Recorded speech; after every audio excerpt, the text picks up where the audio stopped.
We've been reading this text, Grow, Grow, Grow Your Boat, this week, and today we are talking about the text features that are in the text. Now, we've pointed out the text features that are in this text, and I wanted to point out one text feature that actually was on the back of the Scholastic News, and it's a sidebar that also shows a diagram of the life cycle of a pumpkin. Now, you saw this in your science lesson this week, but I wanted to point it out and I wanted to show you this sidebar.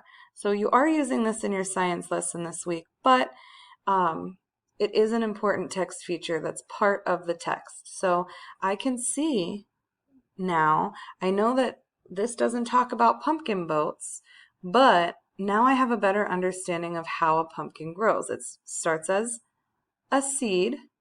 A sprout grows from a seed. Then the sprout grows into a vine. The vine has yellow blossoms.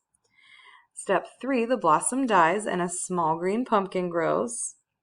And then last, the pumpkin grows. It turns orange. It's ready to pick.